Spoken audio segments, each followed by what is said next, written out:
10, versos 1, 2 e 3.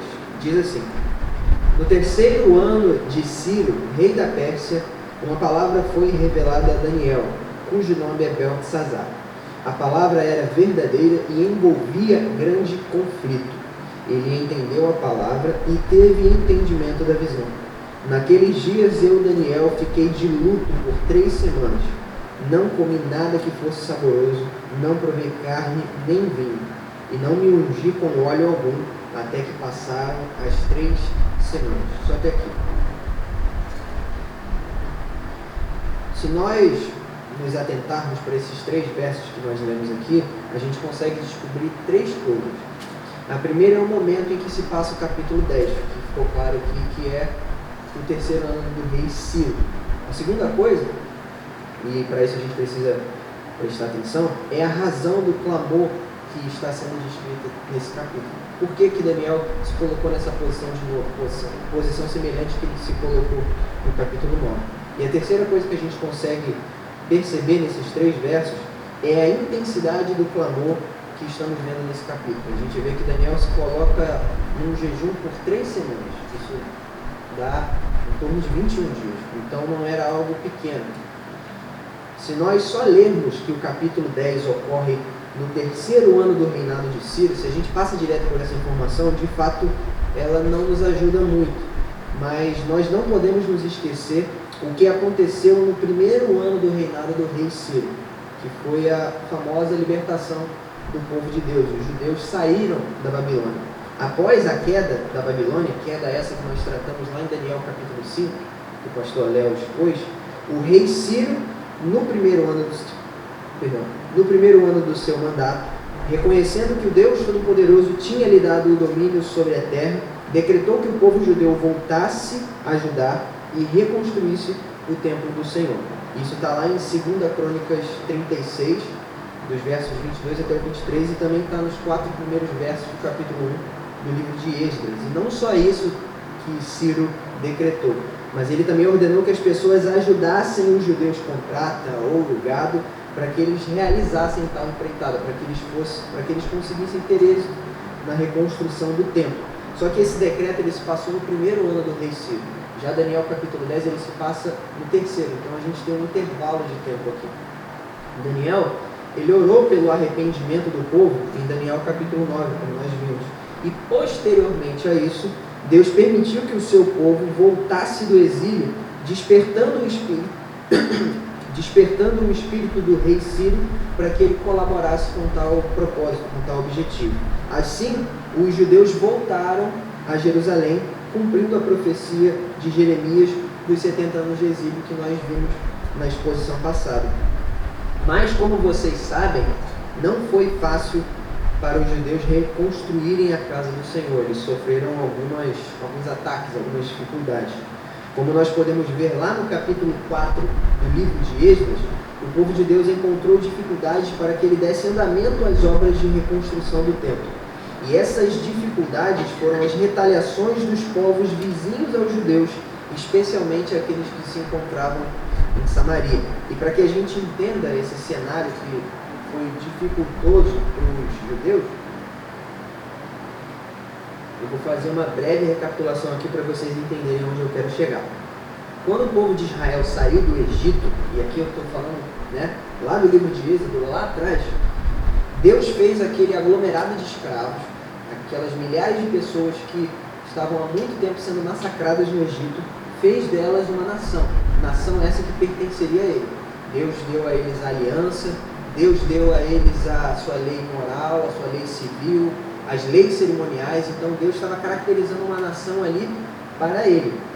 Só que, e nação essa que a gente não pode se esquecer, que era composta por 12 tribos, que eram diferentes aos filhos de Jacó que a gente viu aqui na exposição de Gênesis.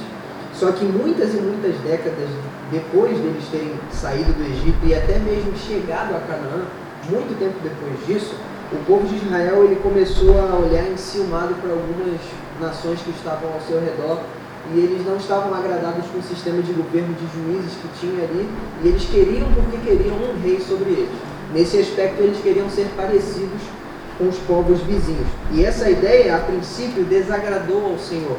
mas ele, na sua onisciência, permitiu que que o pedido do povo fosse atendido e deu a eles o famoso rei Saul que vocês já conhecem. Mas, como nós sabemos, o rei Saul não agradou ao Senhor. Ele foi até um rei ok, no sentido político, mas no sentido espiritual ele estava dando uns deslizes muito sérios. E isso fez com que o Senhor tirasse dele o reino e desse a Davi, que se tornou o rei segundo o coração de Deus. E após o rei Davi, o rei Salomão, seu filho, reinou no seu lugar. Salomão, ele foi um rei muito próspero. Ele foi o famoso rei que pediu por sabedoria a Deus. E também foi o rei responsável por construir o primeiro templo.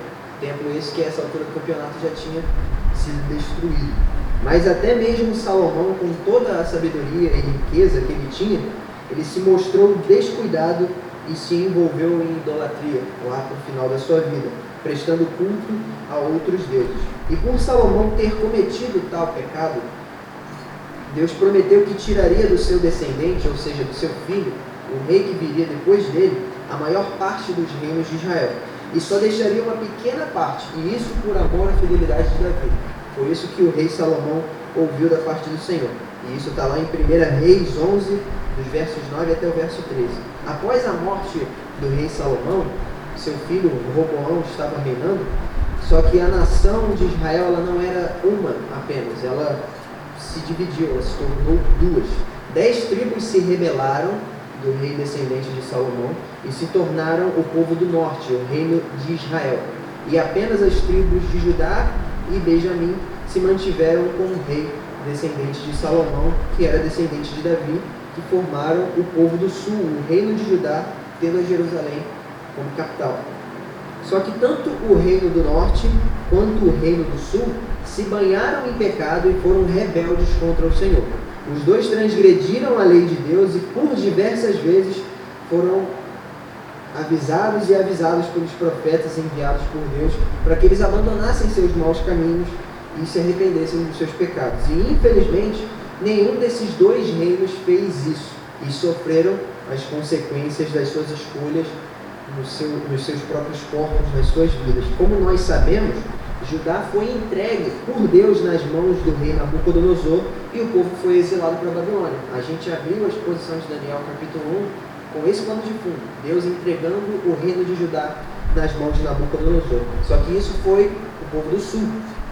Mas o povo do norte, a nação de Israel, havia sofrido o juízo de Deus um pouco antes, pelas mãos do rei da Assíria, quando o rei devastou o reino até a capital Samaria, levou o rei Oséias no cárcere e levou os israelitas presos para a Assíria. E isso aqui está lá em 2 Reis 17, a partir do verso 1. Só que posteriormente a esse episódio em que o reino de Israel foi destruído, e aqui eu já estou me referindo ao verso 24 do capítulo 17, o rei repovoou a cidade de Samaria com pessoas vindas de diversos lugares. Pessoas da Babilônia, Cutá, Abá, diversos pontos geográficos, do nada foram para lá e habitaram naquela terra. Terra essa que pertencia ao Senhor e que outrora era habitada pelo povo de Israel. E quando a gente imagina esse cenário, a gente vê pessoas de diversos lugares, com diversos costumes, culturas, coisas estranhas à lei do Senhor, povoando a terra que pertencia a ele. E esse cenário não deu muito certo. Pelo fato daquelas pessoas que agora estavam em Samaria não temerem a Deus, ele lhes enviou praga e fez com que leões invadissem a terra e matassem as pessoas. Simplesmente as pessoas moravam na terra, os leões vinham e assassinavam várias delas. O caos da situação foi tão grande que foi necessário que o rei da Síria enviasse um sacerdote israelita para que ele então ensinasse o povo que estava morando ali a se portar dignamente na terra que pertencia ao Senhor. E assim esse sacerdote fez, de modo bem pedagógico, ensinou para eles como eles deveriam agir e tudo mais. Porém, as pessoas daquela terra, mesmo sob o ensinamento do sacerdote e a palavra direta do Senhor a elas, elas não se arrependeram, mas elas preferiram adorar aos ídolos ao mesmo tempo que adoravam ao Senhor. Eles eram, nesse sentido, politeístas. Se dirigiram a vários supostos deuses enquanto tentavam, e aqui eu ponho muita ênfase no tentavam, adorar o Senhor, porque a gente sabe que isso é impossível, não tem como servirmos a dois senhores, foi o que o nosso Senhor Jesus Cristo falou. Não tinha como eles estabelecerem essa relação de fidelidade para com Deus. E assim eles permaneceram até o momento em que o povo judeu voltou da Babilônia para Jerusalém para reconstruir o templo. E aqui é nesse cenário de vizinhos sincréticos, politeístas, e Jerusalém logo do lado, é nesse cenário que a gente tem o barril de pólvora que provocou a dificuldade do povo de Deus de reconstruir o templo. Quando os judeus exilados voltaram da Babilônia para reconstruir o templo, eles receberam uma generosa oferta vinda desse pessoal aqui de Samaria. E para que a gente entenda como aconteceu essa situação, vamos ler rapidinho Êxodo capítulo 4, a partir do verso 1. A gente vai ler do verso 1 até o verso 5.